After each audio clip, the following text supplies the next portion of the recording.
Hello students, आज हम लोग स्टार्ट करेंगे नेक्स्ट चैप्टर इलेक्ट्रोस्टैटिक का सेकंड चैप्टर गॉसेस थ्योरम यानी गॉस का प्रमेय। देखो बच्चों, ये पहले था गॉस का नियम। पहले गॉस का नियम था जिसे बाद में सिद्ध किया गया, तो गॉस का नियम किसमें कन्वर्ट हो गया?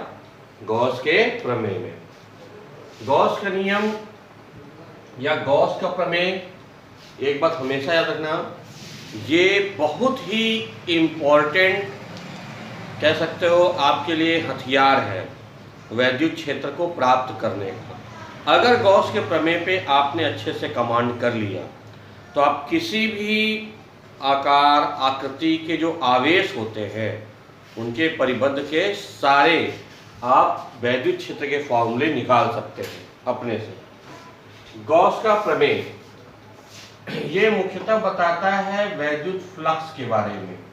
ये किस पे आधारित होता है? वैद्युत फ्लक्स के आधार पर होता है, इलेक्ट्रिक फ्लक्स। तो सबसे पहले हमें जानना होगा व्हाट इज इलेक्ट्रिक फ्लक्स। वैद्युत फ्लक्स क्या है? इलेक्ट्रिक फ्लक्स, वैद्युत flux.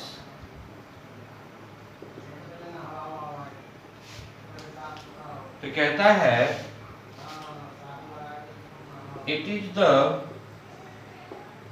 Count of electric field lines crossing and area. ठीक है, कहता है किसी क्षेत्र से गुजरने वाली वैद्युत क्षेत्र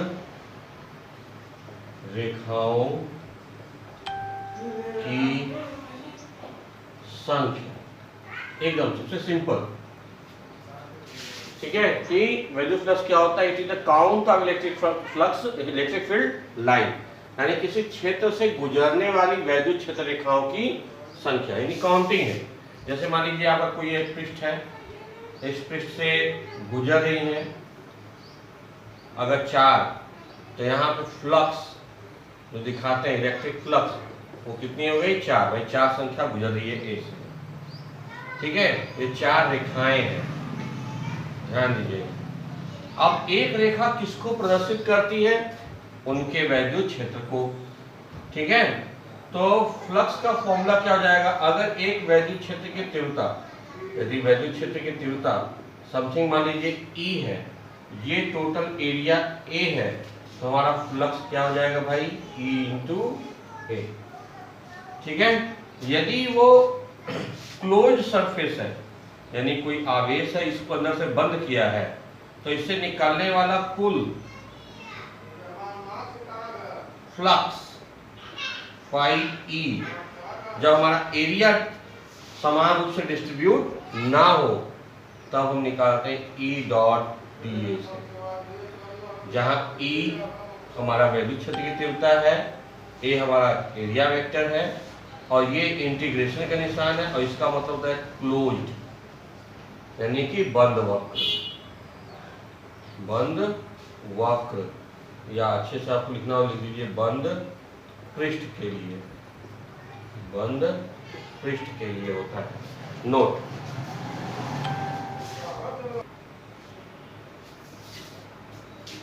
गॉस का प्रमेय क्या कहता है भाई? गॉस का प्रमेय कहता है कि किसी क्षेत्र से गुजरने वाला सारा फ्लक्स, यानी कि E डॉट डी ए कुल परिबद्ध आवेश के एप्सिलॉन नॉट इंटू 1/एप्सिलॉन नॉट होता है। ये हमारा गॉस का प्रमेय। यानी गॉस का प्रमेय अगर समझना हो तो देखिए कौन कौन सी क्वांटिटी है। अगर हम इस E डॉट डी ओ को खाली करें तो हमारा ये हो जाएगा E D A cos theta, where theta is the angle between E and A, यानी कि थीटा ई व ए के बीच का कोण है। ठीक है, तो फ्लक्स हमारा सबसे पहले किस पर डिपेंड करेगा? अगर फ्लक्स को देखना है तो सबसे पहले हमें देखना पड़ेगा एरिया वेक्टर को, यानी कि क्षेत्रफल वेक्टर। क्षेत्रफल वेक्टर हमारा किस टाइप का होता है? तो क्षेत्रफल वेक्टर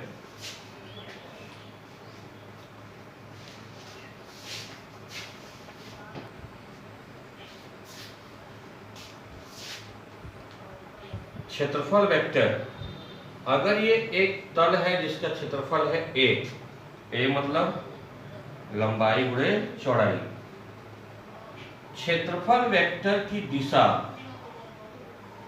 हमेशा किधर होती है? बाहर की ओर, या ऐसे होगा, यानी ए वेक्टर की दिशा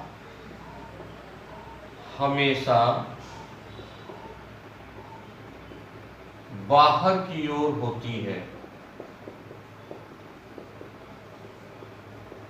हमेशा बाहर की ओर होती है। या तो ऊपर होगा या तो नीचे होगा, ये या रहेगा, ऐसा नहीं दोनों एक साथ रहेगा, या तो ऊपर रहेगा या तो नीचे रहेगा एरिया वेक्टर। और 5 करके आप लोग नोट करेंगे। और जो हमारा क्षेत्र है ये भी 2 प्रकार का होता है, खुला यानी ओपन, बंद यानी कि क्लोज्ड। ओपन जैसे आयत हो गया, स्क्वायर हो गया, वृत्त हो गया, ठीक है, त्रिभुज हो गया, ठीक है, ये सब हमारे ओपन होते हैं। क्लोज्ड हमारा क्या आएगा? जैसे ये हो गया स्फेयर यानी गोला, ये वृत्त है, ये गोला स्फेयर, क्यूब,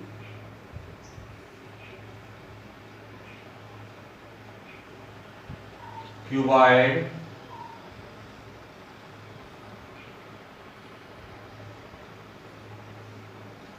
घन, घनाभ, घन, घनाभ, क्यूब, क्यूबॉइड। तो ओपन के बारे में तो आपको बता चुके कि ओपन का हमेशा दिशा किधर रहेगा? बाहर की ओर रहेगा। लेकिन क्लोज के लिए हमारा किधर डायरेक्शन रहेगा? याद रखिएगा, क्लोज के लिए हमेशा आउटवर्ड रहेगा, ऐसे आउटवर्ड, कभी भी अंदर नहीं जाएगा, आउटवर्ड रहेगा, क्योंकि हमेशा पृष्ठ के लंबवत रहेगा। ये इस बात को ध्यान दीजिएगा। जैसे अगर क्यूब का देखते हैं तो एरिया वेक्टर की दिशा इस तल के लंबवत रहेगा, यानी आउटवर्ड परपेंडिकुलर, यानी परपेंडिकुलर बा। इसकी दिशा इधर होगी, इसकी दिशा इधर होगी, इसी तरह इसकी दिशा ऐसे बाहर होगी, उस पृष्ठ की दिशा अंदर होगी, ऐसे होगी हमेशा। ये हमारा एरिया वेक्टर दिशा होगी। न्यूमेरिकल्स लगाने में हमेशा ध्यान देना पड़ेगा आपको कि एरिया वेक्टर की डायरेक्शन किधर है, वरना आप न्यूमेरिकल हमेशा फंसेंगे। इसलिए अच्छे से इसको समझ लीजिए एरिया वेक्टर को। नेक्स्ट वीडियो में हम लोग कैलकुलेशन से निकालेंगे कि कितना फ्लक्स होता है। इसको हमेशा दिमाग में बैठा के रखिए। चलिए, have a good day, note करिए।